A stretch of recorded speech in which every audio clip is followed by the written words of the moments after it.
यहाँ पर आए हुए समस्त यादव समाज के अपने बुजुर्गों, अपने पुरखों एवं अपने समस्त युवागण एवं हमारे पिता के उम्र के लोग यहाँ बैठे, उन सब से भी आशीर्वाद की कामना करते हुए मैं धन्यवाद देना चाहूंगा इस कार्यक्रम के आयोजक। जहां तक देखा जाए तो एक दृष्टिकोण से युवागण है, बहुत दूर दूर तक का मैंने सफर किया है अपने छात्र राजनीति में। इलाहाबाद विश्वविद्यालय से 2016 के छात्र संघ के चुनाव में द्वितीय स्थान तक रहा, लेकिन आज के युवाओं में देखा जाए तो ऐसी भावना कभी नहीं आती कि यादव समाज को एक मंच पे लाने का कार्य किया जाए। इसी क्रम में मैं धन्यवाद देना चाहूंगा यादव समाज के मुख्य अतिथि के रूप में श्री राघवेंद्र यादव जी का मैं हार्दिक स्वागत एवं अभिनंदन करता हूं। मैं स्वागत अभिनंदन करता हूं श्री नागेंद्र यादव पूर्व विधायक जी का मैं हार्दिक स्वागत अभिनंदन करते हुए मैं सीधे आदरणीय हम सबके युवाओं के नेता छविनाथ यादव जी का मैं हार्दिक स्वागत एवं अभिनंदन करते हुए, खैर उनकी अनुपस्थिति में समय का अभाव होने की वजह से, क्योंकि इस समय छात्र संघ का चुनाव इलाहाबाद विश्वविद्यालय में बहुत ही जोरों से है। अंत में मैं उसके लिए भी अपील करूंगा, क्योंकि हमारे यादव समाज के छात्र नेता और छात्र इस बार बहुत अच्छी दावेदारी वहां पर पेश कर रहे हैं। साथियों, बड़े हर्ष की बात है और आज हमको भी जिस प्रकार से सूचना मिली और मैं भी समय निकालकर यहाँ पर आया, मुझे भी बहुत खुशी हो रही है। और यहाँ के जो युवा हैं कहीं न कहीं हमसे सोशल मीडिया से, फेसबुक से, व्हाट्सएप से जुड़े होंगे, उन्होंने हमारी विचारों को सुना होगा, यूट्यूब पर हमें देखे होंगे, तब जाके महेश यादव माही को यहाँ पर आमंत्रित किए। साथियों, आज बात हो रही है यादव महासम्मेलन की, यादव एकता की। अगर बहुत ही गंभीर रूप से अगर इस विषय को लिया जाए तो हमारे यादव समाज के इतिहास को कहीं न कहीं दबाने का कार्य लगातार किया जा रहा है। और देखा जाए तो यादव समाज का इतिहास कभी किसी से कमजोर नहीं रहा है। एक बड़े पैमाने पर अगर हम उठा के देख लें, देश प्रदेश की बात अगर हम करना चाहें तो हमें आज भी वो इतिहास याद है और आज भी वो कारगिल का 1999 का युद्ध याद है। थोड़ा मैं इतिहास की बात करूंगा, क्योंकि छात्र हो तो इतिहास के बारे में थोड़ा बहुत बताने का प्रयास करूंगा। मुझे आज भी वो कारगिल का युद्ध के बारे में याद है। 1999 का कारगिल युद्ध था। माननीय मुलायम सिंह यादव उस समय के रक्षा मंत्री थे और यही बुलंदशहर का अपने यादव समाज का 19 वर्षीय बेटा योगेंद्र सिंह यादव, जो कि टाइगर हिल आज उठा के देख लीजिएगा, बहुत बुद्धिजीवी लोग यहाँ पर खड़े हैं। 16,000 किलोमीटर ऊंचाई पर टाइगर हिल है। 17 गोलियां अपने शरीर में खाते हुए जाकर भारत का झंडा फहराने का कार्य किया था उस टाइगर हिल पर। उस समय के रक्षा मंत्री आदरणीय मुलायम सिंह यादव जी थे। ये भी एक यादव समाज के पुरोधा है, यादव समाज के पुरखा कहे जाते हैं। और उस समय योगेंद्र सिंह यादव के बारे में बता दो तो देश का सबसे वीरता का पुरस्कार जो होता है, परमवीर चक्र से नवाजा गया था उन्हें, जो कि आज बहुत से बुद्धिजीवी लोग हैं। सोशल मीडिया का जमाना है, इंटरनेट, गूगल का जमाना है। आप लोग उठाकर देख लीजिएगा, आज तक में पूरे देश के इतिहास में मात्र 21 लोगों को परमवीर चक्र से नवाजा गया है। उस 21 लोगों के बीच में हमारे यादव समाज के योगेंद्र सिंह यादव अपना नाम दर्ज करवाए हैं, जो कि मात्र 19 वर्ष की उम्र में। और योगेंद्र सिंह यादव जी आज कहीं गए नहीं, आप लोगों के बीच जीवित भी हैं और लगातार सैनिक और सुरक्षा बल में लगातार कार्यरत हैं। और बड़े स्तर पर देखिए, हम सब यादव समाज के लोग हैं। हम युवाओं को बताना चाहेंगे कि एक इतिहास ये भी उठा के देख लीजिएगा कि भगवान श्री कृष्ण भले ही जन्म मथुरा के उत्तर प्रदेश में लिए थे, लेकिन अपनी राजधानी जाकर गुजरात बनाई थी। इस बात को आप लोग देखना होगा। तो हम यादव समाज के लोग, हम यादव समाज के युवा यदि चाहे तो जिस प्रकार से टाइगर हिल पर जाके झंडा गाड़े थे आदरणीय योगेंद्र सिंह यादव, तो हम यादव समाज के लोग हैं कहीं भी अपना झंडा गाड़ने में सक्षम है। हमारे अंदर चेतना लाने की जरूरत है, हमारे अंदर एकता होने की जरूरत है। कहीं न कहीं इस जरूरत को आज ये मंच देखकर हमें खुशी हो रही है, हमें बहुत ही खुशी हो रही है कि हम अपने पुराने पुरखों के बीच आज खड़े होकर, यहाँ भी बहुत शिक्षक समाज बैठा है, उसको भी मैं प्रणाम करते हुए आशीर्वाद की कामना करते हुए अपनी बात को आगे बढ़ाऊंगा कि कहीं न कहीं देखा जाए तो महिलाएं भी किसी से कम नहीं है, हमारे समाज की छात्राएं किसी से कम नहीं है। यही बनारस की पूनम यादव अभी गिलास्को में ओलंपिक चल रहा था तो गोल्ड मेडल लाने का कार्य हमारे उत्तर प्रदेश के बनारस के पूनम यादव ने किया था। तो महिलाएं भी किसी से कम नहीं है।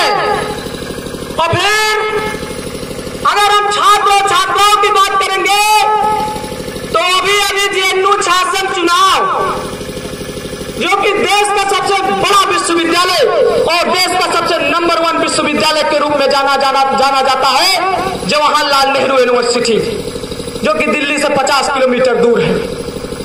वहां पर आजमगढ़ की एक बेटी कनकलता यादव ने अपनी दावेदारी पेश करने का कार्य किया है, जो कि देश का सबसे बड़ा विश्वविद्यालय कहा जाता है। तो महिलाएं और छात्राएं भी कम नहीं है, जरूरत है तो आज हमें एकता बनाने की और शिक्षित होने की। और फिर लोगों ने तो बहुत कुछ कहा। जब हमारे कुछ मित्रों को पता चला कि महेश यादव माहिर आज यादव सम्मेलन में जा रहे हैं, उन्होंने कहा कि भैया आप छात्र राजनीति में हो और यादव सम्मेलन में जा रहे हो, तो हमने उनको भी बहुत अच्छे में शब्दों में समझाया। हमने कहा साहब पूरे छात्र राजनीति से लेकर प्रदेश की राजनीति से लेकर देश की राजनीति जाति और धर्म पे हो गई तो हम क्या चीज है। हम भी जाएंगे अपने समाज के बीच और अपने लोगों को जागृत करेंगे और बताएंगे उन्हें कि वास्तव में देश में हो क्या रहा है। हमने उन्हें करारा जवाब देकर आया हूं आज आप सबके बीच, भले ही छात्र राजनीति में हो लेकिन उनको जवाब देकर आया हूं कि मैं अपने समाज के लोगों को जोड़ने का कार्य करूंगा। और फिर थोड़ा बहुत मैंने चुनाव की बात किया तो हमारे बहुत पूर्वज बैठे हैं जिनसे सिर्फ आशीर्वाद की मैं कामना कर सकता हूं, इसके आगे मैं उनसे जवान नहीं लड़ा सकता हूं क्योंकि उनका योगदान हमारे समाज में बहुत कुछ रहा है। आज मैं चुनाव लड़ने की बात जो कर रहा हूं, हमारे पुरखों और पूर्वज लोग बताते क्यों नहीं है कि एक समय ऐसा था कि जो चुनाव लड़ने की बारी आती थी तो यादव समाज के लोग क्या करते थे, अपनी लाठी को उठाते थे और भैंसिया चराने चले जाते थे या तो बांस की कोठी में घुस जाते थे, चुनाव लड़ने नहीं जाते थे। इतिहास सच है, इसको आप खोजबीन कर लीजिएगा। यादव समाज के लोगों को चुनाव लड़ने नहीं दिया जाता था। लेकिन मैं धन्यवाद इस मंच के माध्यम से देना चाहूंगा, डोंट डिस्टर्ब मी। इस मंच के माध्यम से मैं जवाब देना चाहूंगा, मैं धन्यवाद देना चाहूंगा आदरणीय मुलायम सिंह यादव, आदरणीय लालू प्रसाद यादव, आदरणीय शरद यादव जी कि आज हमारे पुरखों के रूप में हम यादव समाज के लिए इतना कर दिए, हम यादव समाज को इतना बढ़ा दिए कि हम आज छात्र संघ चुनाव से लेकर ग्राम पंचायत चुनाव से लेकर देश के बड़े बड़े चुनाव में हम अपनी दावेदारी इतने बड़े हिस्से में प्रस्तुत करते हैं कि देखने वाले देखते रह जाते हैं। हम इतनी बड़ी प्रस्तुत करते हैं। और फिर दावेदारी पेश करने का मतलब ये नहीं निकला, हम इतना बढ़ चढ़ के हिस्सा लेने लगे, हमारे यादव समाज के लोग इतना बढ़ चढ़ के हिस्सा लेने लगे कि एक दूसरे को नीचा दिखाने के चक्कर में तीसरा मार ले जाता है। कहीं न कहीं ये एकता का अभाव है, हम एक दूसरे को समझ नहीं पाते और अपने पड़ोसी को ही नीचा दिखाने के चक्कर में तीसरा मजा मार ले जाता है। तो यही तो असली में बात है, इसी बात को तो समझना होगा। इसी बात के लिए यादव सम्मेलन होता है कि अगर हमारा पड़ोसी आगे जा रहा है तो हम उसकी मदद करेंगे, हम उसकी एक बड़े स्तर पर मदद करेंगे, क्योंकि वो आगे जाएगा तो उसी के पीछे हमारा भी भविष्य। अपने इस मंच के माध्यम से मैं युवाओं से बात करना चाहूंगा, क्योंकि युवाओं के लिए बहुत कुछ बोलना चाहता हूं और बोलने का प्रयास करूंगा। ध्यान से सुने मित्र, ये हमारे और आपके भविष्य का सवाल है। हमारे पूर्वजों ने हमारे लिए बहुत कुछ किया है, बहुत लड़ाइयां लड़ी हैं, लेकिन अगर वर्तमान स्थिति को अगर देखना है, अगर देश को चलाने के लिए सोचते हैं और देश के भविष्य कहे जाते हैं, तो इस बात को में ध्यान में रखना होगा कि अगर सबसे ज्यादा हमारी मजबूती और हमारा हथियार कोई चीज होगा तो उसे हमें अपनाना होगा, वो शिक्षा है। शिक्षा, उस शिक्षा को हमें कभी नहीं छोड़ना चाहिए, क्योंकि जब हमारा इतिहास बहुत अच्छा रहा है तो हमारा भविष्य भी अच्छा हो, इसके लिए शिक्षा को अपना अधिकार बनाना होगा हम सबको। युवाओं को आज क्यों नहीं ये समझ में आता? लोग कहते हैं, मैंने कुछ युवाओं से बात किया तो लोग कहते हैं कि भैया इलाहाबाद विश्वविद्यालय केवल पेपर में देखा है और सुना है। अरे साहब, अरे हमारी उम्र के मित्रों, इलाहाबाद विश्वविद्यालय तो अभी पास में ही है। बनारस विश्वविद्यालय, दिल्ली विश्वविद्यालय, चेन्नई विश्वविद्यालय जैसे बहुत से उच्च शिक्षा संस्थान हैं। और एक बात को तो मैं यहाँ पे बहुत ऐसे गुर्जन बिंदु को बैठे होंगे, उनके बीच कह के जाऊंगा कि मैंने अपने इतनी 22 साल की उम्र में अनुभव किया है कि शिक्षा के लिए पैसा नहीं लगता, अपने जज्बा होना चाहिए। जज्बा होना चाहिए, हमारे जज्बे हो तो हम बहुत कुछ कर सकते हैं। आज देखा जाए तो इलाहाबाद विश्वविद्यालय में मैं थोड़ा बहुत बता दूंगा कि मित्र फीस बहुत कम है। हम ओबीसी की कैटेगरी में आते हैं, पिछड़े वर्ग से। आज 900 रुपया हमारी वहां एक वर्ष की फीस होती है और 3603,000 रुपए हमें स्कॉलरशिप के रूप में मिलता है। तो हम क्यों ऐसे संस्थान को नहीं चुनते हैं? जेएनयू देश का सबसे बड़ा विश्वविद्यालय कहे जाने वाला जेएनयू विश्वविद्यालय है। वहां पर सरकार हमारे पीछे एक छात्र पर एक वर्ष में 6 लाख रुपए हमको देती है, खाना पीना से लेकर रहने पढ़ाई करके। इस बात को हम लोग क्यों नहीं समझ पाते हैं? मैं समस्त युवाओं से कहूंगा अंत में कि हमारी बातें आपसे जुड़ सकती हैं, हमारी बातें आपके अंदर जज्बा ला सकती हैं। मैं यही बात आपसे कहूंगा कि दोस्तों, समय एकदम विपरीत हो गया है। देश की राजनीति और प्रदेश की राजनीति जाति के आधार पर हो गई है।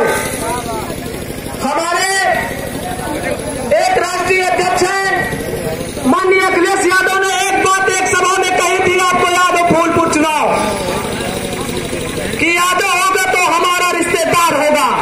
इस बात को हम लोगों को आज अपनाना होगा कि कोई भी यादव होगा तो हमारा रिश्तेदार होगा। हमें इस बात को सोचना होगा कि हमारे समाज का कोई गरीब व्यक्ति हो, गरीब परिवार हो, अगर हम सक्षम हैं उसकी मदद करने के लिए तो उसे भूखा नहीं सोने देंगे। इस बात को हम इस सभा में आज संकल्प लेके जाना चाहिए, संकल्प लेके जाना होगा। साथियों, मैं युवाओं को जोड़कर जाऊंगा और बता के जाऊंगा कि आने वाले समय में जिस प्रकार से सरकार ने बेरोजगार हमें कर दिया है, थोड़ा बहुत मैं बताना चाहूंगा वर्तमान देश की स्थिति क्या हो गई है, युवाओं की स्थिति क्या हो गई है। वही हमारे देश के प्रधानमंत्री मोदी जी कहे थे कि हम युवाओं को 2 करोड़ रोजगार हर वर्ष देंगे, और आज किस बात पे ले जाके खत्म कर दिए? पकौड़ा तलो, नाले से बहने वाली गैस से पकौड़ा तलो, तरह तरह की बातें कर रहे हैं। आज युवाओं के भविष्य और दिन प्रतिदिन उम्र आगे बढ़ती जा रही है। कुछ ऐसे फार्म छूटे जा रहे हैं, हमारी उम्र नहीं पूरी हो चुकी है, हम उस फार्म को नहीं डाल सकते। आखिर हम फार्म डाले हैं तो उसकी परीक्षा जब देने जाते हैं तो पेपर आउट करवा दिया जाता है इन दलालों की वजह से। ये हमारा गुस्सा, हम युवाओं का गुस्सा क्यों नहीं फूटता? जाकर देखिए इलाहाबाद की कचहरी में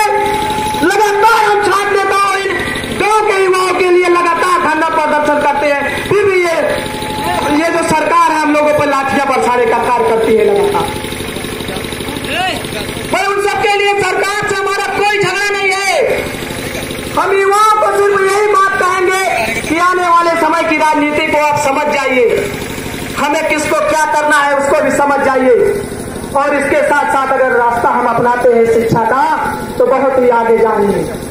अपनी बातों को मैं अंत तक ले जाने का प्रयास कर रहा हूं कि साथियों, जिस प्रकार से अदर संगठन है, बताइए देश में छात्री महासंगठन हो सकता है, ब्राह्मण महासंगठन हो सकता है, तो मैं इस समाज से पूछना चाहता हूं यादव संगठन हो सकता है कि नहीं हो सकता है? जब यादव संगठन हो सकता है तो हमारे यादव समाज के युवाओं को भी जानना होगा। संगठन को मजबूत करने के लिए इस समय बहुत से हथियार हैं, उनको अपनाने की कोई जरूरत नहीं है।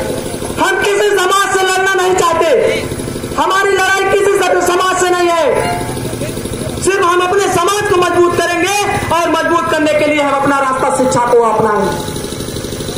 इसी सब बात को रखते हुए मैं महेश यादव माही समस्त युवाओं से कहना चाहूंगा